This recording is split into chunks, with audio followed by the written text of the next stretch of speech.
really, because my whole thing is to build up a body of work. You know, but in order for me to build up this body of work, I had to get rid of the archival pieces. You know, because they're still hanging around, and I said, I need to get it out there. Need to get it out there. There is conversation. I had conversation with another colleague of mine that came through yesterday. You know, Candace. Oh yeah. Yeah, Candace. I've been knowing her for years, and she does an annual exhibit at her coach house, Art on the Lawn, and so she asked me to exhibit in that, which would be toward the end of summer during the African Arts Festival here over, so I'll be exhibiting there. And I'm just open, you know, just open for other exhibitions. I will have 2 open studios next month, which I will have more work. That would be the 3rd and 4th weekend of June. Okay. So look for that. Make sure you sign the sign-in sheet so I can send you information on that. And I will have new work because all of the work that you saw inside, that is ready to dye.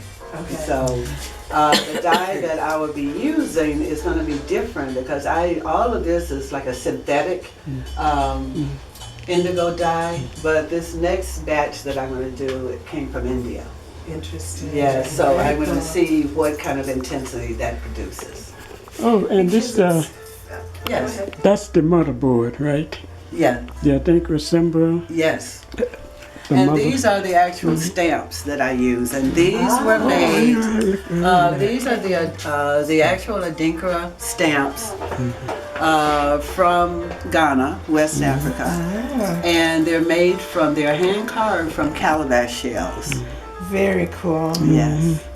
And so when I began to work with these, I said, oh my goodness, they're not flat at all. So how am I going to get this? So found out I had to create my own rhythm.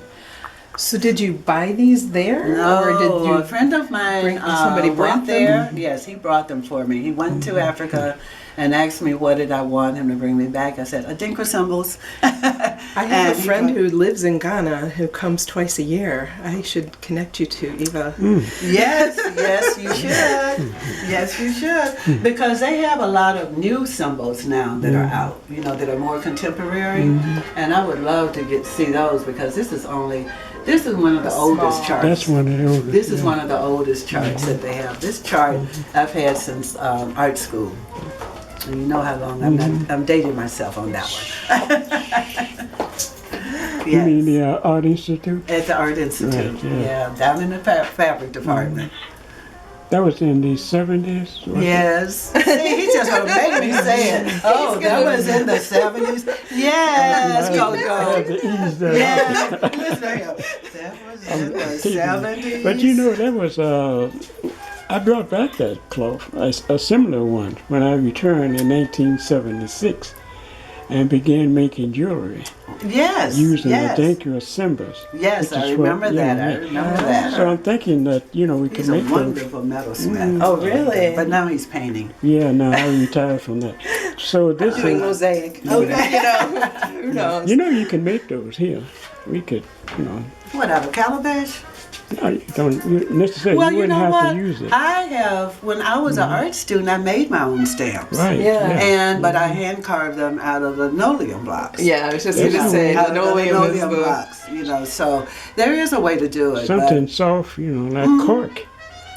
But you know what I'm hoping that this will eventually lead to is my creating my own symbols. Yeah. And so once I create my own symbols, then I will have created my own symbolic language. Yeah. So that is going to be the ultimate. But now, you know, it's good to go. Then I can get my own interpretation, you know, of what I think it is. But one of the things that really got me interested in the Adinkra symbols it dates way back to when I was doing some community work with the gang symbols. So the gangs were using all of these symbols and not knowing where they came from and what they meant. And so I began to, and police department, I got this whole book on every gang in Chicago area, and that's a thick book. I mean, they have all kinds of symbols, you know. And so I was looking at them and I said, they don't realize realized, I said, these symbols started in Africa. They didn't start with them. And so that's what got me started with the symbols, and the symbolic language. And you know what, the one symbol that, so when we look at Western cultures today, we're still looking at symbolism to be our guide, because you look at the swoosh on the Nike. You don't have to know it's Nike, but if you know that swoosh, then you know it's a Nike product. And the other symbol that I thought, and I ask people this all the time, what does this symbol remind you of? The chief has many eyes. It's a symbol of jealousy or something. Just look at the symbol. And I'm talking about today. Today, technology. Technology. What symbol do you see? And she's right. So what in technology looks like that? Me? Anybody? I don't know. You use it all the time. All the time. The wheel. Well. So do the wheel. The settings. You mean like a setting for a precious memory on your phone, on your computer, when you go to that settings. Right. It's an icon. You're right. It's an icon. Yeah. It's an icon. Yeah, that's true.